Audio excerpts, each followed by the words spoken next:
Hey, I am Dragonfly Jones, aka America is Musty.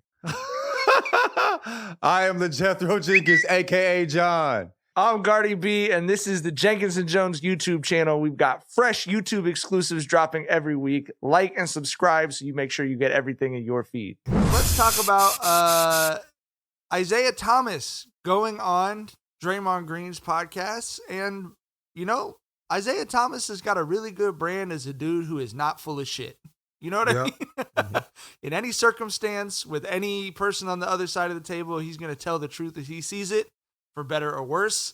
There's not a lot of people like that in the world, and especially successful people. Usually that personality is not always compatible with being successful in the entertainment or sports world. So what did y'all think of his comments to Draymond and Draymond's response?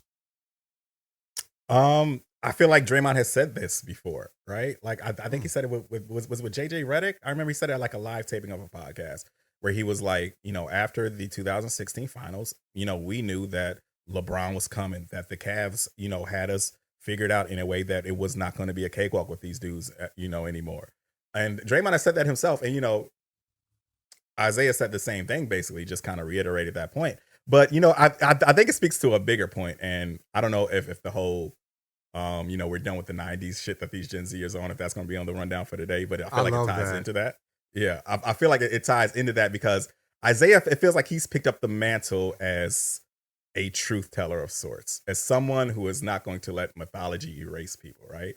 Like, he's been, out there on the front lines, like, hey, come on now, let's not forget, motherfucking MJ is 1-3 versus me in the playoffs. Let's always remember that. And good for Isaiah, bro. You are a dude who fucking put MJ and Bird and Magic to sleep for your rings. We should not be, sweeping guys like him to the side because, he had MJ's number 2 and we can't talk about that, right? Like that's the dirty secret here. So yeah, like I said, I really enjoy how Isaiah's kind of just picked up that mantle to be like this truth teller of sorts as of late. I think he was kind of forced into that. You know what I mean? Because he had the beef with MJ and he was like, yo, I deserve this. You know what I mean? So, and it's been a good look for him. It's been a good look for him. And also, like, shouts to Draymond, the way he handled it. It could have easily been like, he basically said, like, in so many words, Kevin Durant, is saved the legacy of the Warriors. That's what it kind of came across as. Yeah. I don't know if I agree with that completely, you know what I'm saying? But the way he said it, it sounded like facts, you know what I mean? And for Draymond, knowing their relationship in particular moments, to sit across from that and to respond in the way he did, kudos to him too, bro. You know what I'm saying? Like, I think, Draymond's been really honest about the situation as well, when it would have been easily not to. You know what I'm saying? Especially with their interactions in particular moments. You know what I'm saying? So, yeah, but Isaiah's always been honest, and it's difficult to be honest the way he has, but I kind of think he was forced into that, and he's leaned all the way in. Yeah. Jackson, any other insider perspective? That must have been a fun one to produce. One thing I'll say about the 90s is that I think, like at least the players that I've been, connected with or interviewed, they've been way more open about shit. You know what I'm saying? They're not as, these people are like, this generation is much more buttoned up and, professional. I feel like they're, there's a lot more money involved for sure. And I think just like they've been trained at earlier ages. The AAU circuit, they're getting like, media training. But like the 90s dudes are like, I'm already stamped. I got my motherfucking bread. This is how I feel. And, maybe they, these kids got a point when they're like, I'm done with the 90s shit. Some of that shit was, mythology. Let's talk. The reality of it was not as nice. Let's talk about it. Which one of y'all wants to explain the done with the 90s thing? Tyler, go ahead, bro. Yeah, it's basically basically people have been pulling up film of 90s games. Most of them have been focused on MJ. It has been like the Bron Army doing this. And, just kind of, it has. I've seen people that are popping that aren't just the Bron Army, though. Mm-hmm.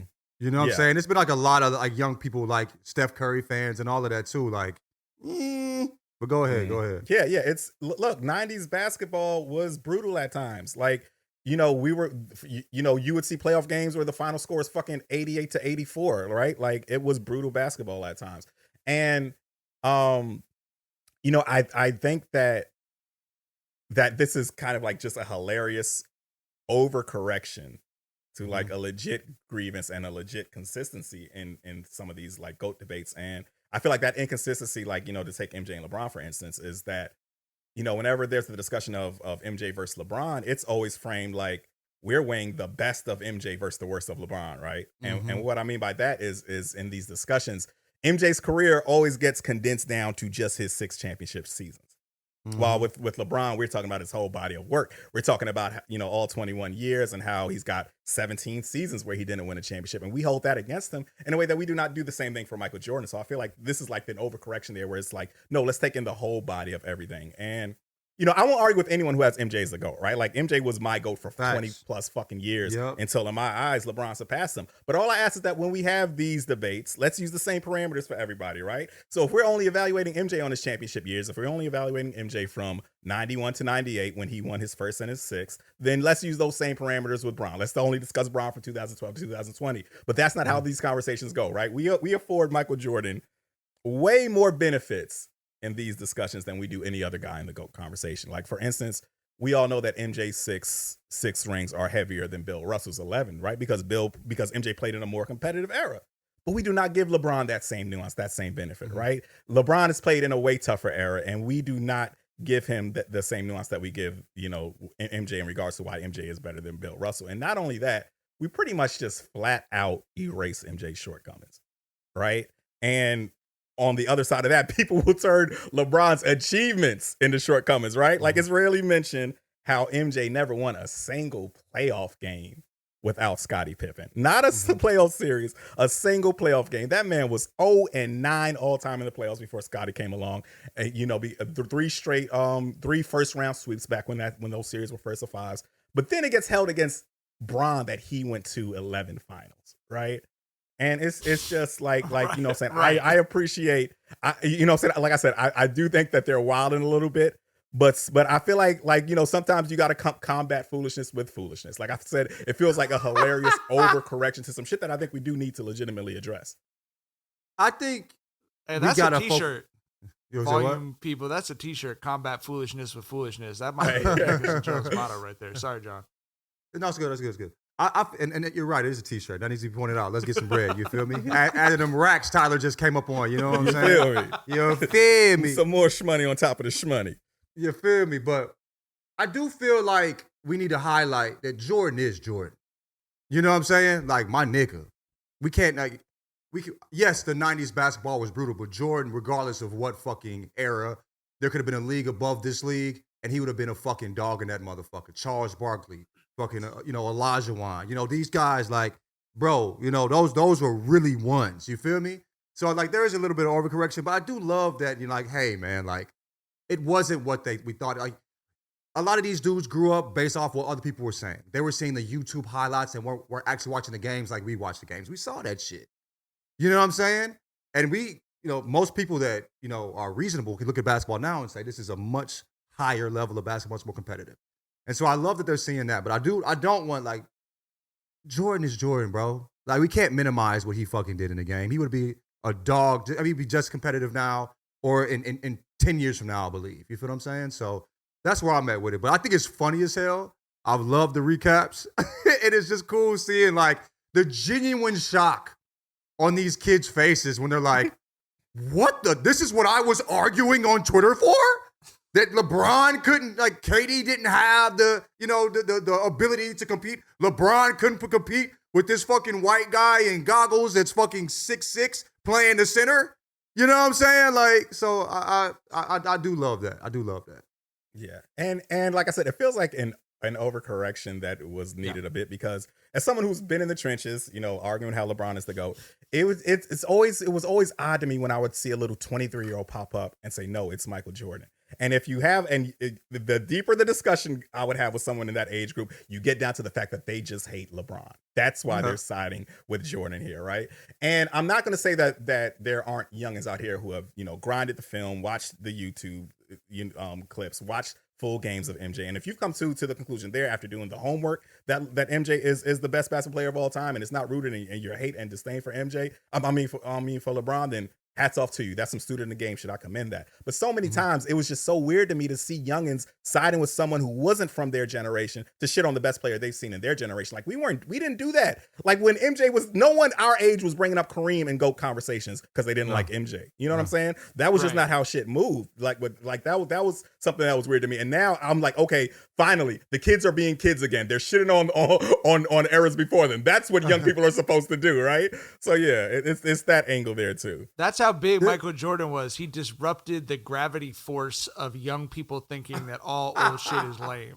Like, you know, like there's not many people. I mean, kids don't respect Michael Jackson. They don't respect, like, you know, they don't respect any of their elders except for Michael Jordan until now.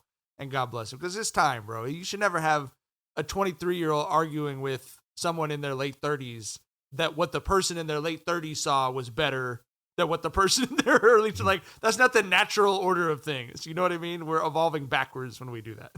Yeah, I think the thing is too, like, these kids are wearing Jordans, arguing for Jordan. So, like, you know what I mean? Like, we weren't wearing old people's shoes. We weren't in love with the culture as well. Like, you had the Kareem high flyers on. Yeah, what Converse weapons? I mean, they had a moment, but like we weren't really wearing them like that. MJ's not fit to hold his goggles, you know. You know what I'm saying? You know, we wasn't tripping off that. You feel me? But I do love the fact that they're looking past, you know what I'm saying, the defensive player of the year and the 6 rings he won. You know what I'm saying? And seeing the actual games. Because when we would argue with these people, that's all they say. 6 championships is better than so-and-so. Like, nigga, look, we were there watching the basketball games, bro. Right. We saw it. I do love they're looking past that. You should have seen me dissect people when they try to say Jim Brown was a better running back than Barry Sanders when I was 15 years old. I mean, it was a dissection, bro. You know what I mean? Jim Brown couldn't even. Jim Brown tried to change directions, his knee would explode. You know what I'm just like. The thrill and excitement of March Mania is here, and DraftKings Sportsbook, one of America's top-rated sportsbook apps, is giving new customers a shot to turn $5 into $150 instantly in bonus bets with any college basketball bet. The NCAA tournament is one of my favorite parts of the sports calendar, so I cannot wait to spend 4 straight days watching college basketball. UConn is one of the favorites right now in DraftKings, and I'm really interested to see if they can repeat as champion. Download the DraftKings Sportsbook app and use code Jenkins. New customers can bet $5 to get $150 instantly in bonus bets only at DraftKings Sportsbook with code Jenkins, Jenkins. The crown is yours.